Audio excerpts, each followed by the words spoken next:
Mr. Jones asked me to come here today to deliver a presentation on the communication issues at Spender Bros.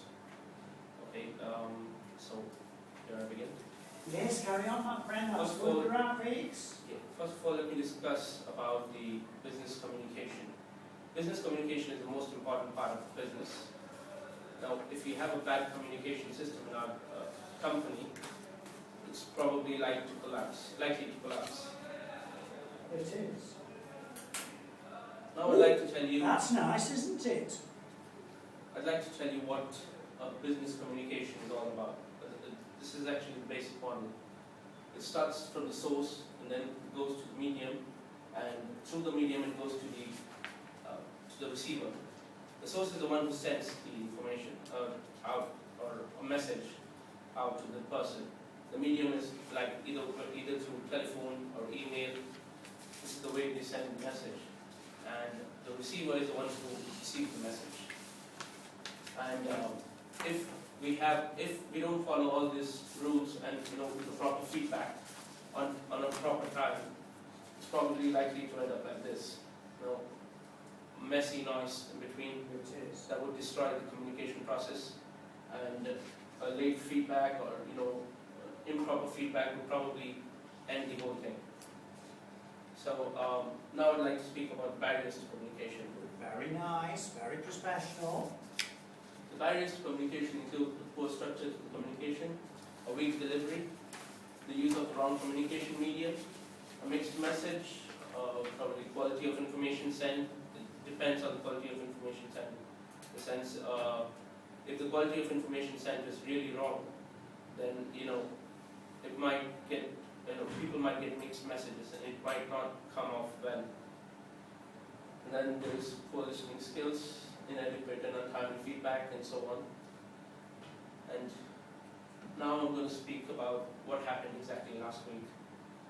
Last week what happened was there were a lot of problems. In the sense, it started all the way from the beginning when Trend Electronics called our company in and asked to place an order of electronic switches.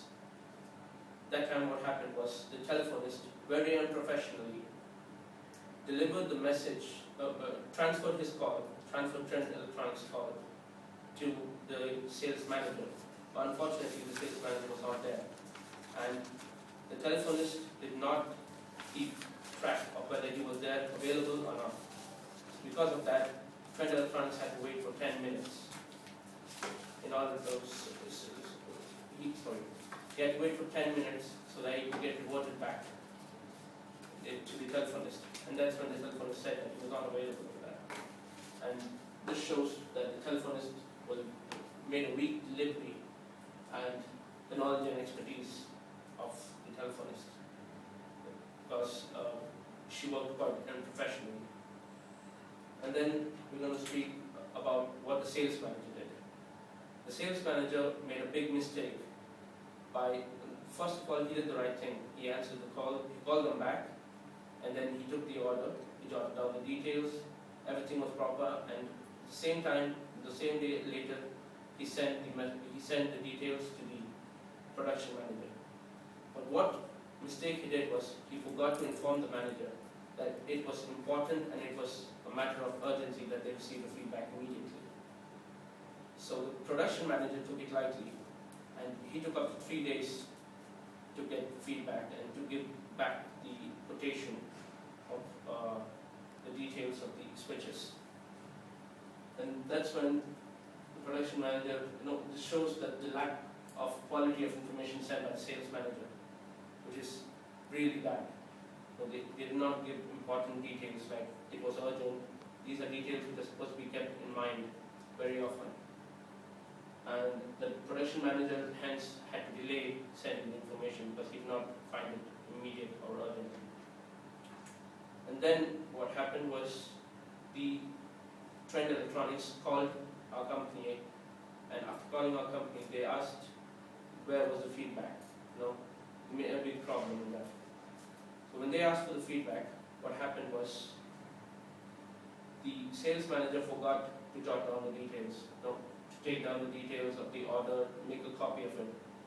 So what she thought was she remembered it, which is very bad.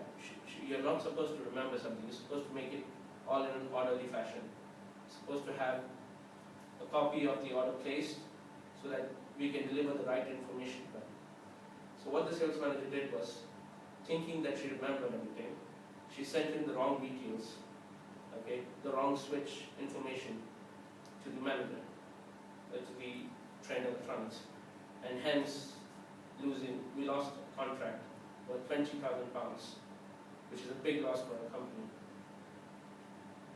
And this shows that the manager was very poor at listening skills, and hence got the information wrong, leading to untimely and inadequate feedback. Now, I'm going to recommend a few ways. I'm sure you all might be knowing different ways of, but let me give my recommendation as to how we can improve our company's communication process. We can use methods like staff meetings, organized training programs, and we can call in professionals from different companies to come and give professional training to our employees.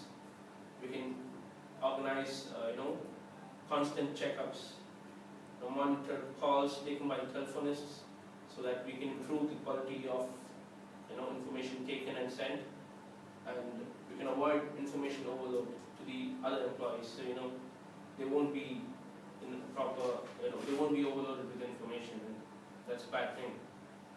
And then proper media selection and flexibility in meeting the targets. In the sense, we are not supposed to put pressure on the employees as to you have to meet your target or else they're going to get things wrong. Instead, we're supposed to make sure that things happen on the right time, but then not put a lot of pressure on them. Okay.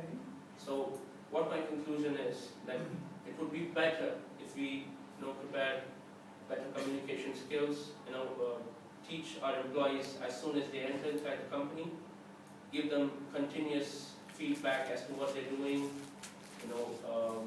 give appraisals, every time you can create meetings and all those things. Create meetings, where you can pick up an employee who's done really well in the company and appraise them. And then, the art of communication is the art of leadership. That's what communication is all about. And great communication skills is what great business profits. Thank you.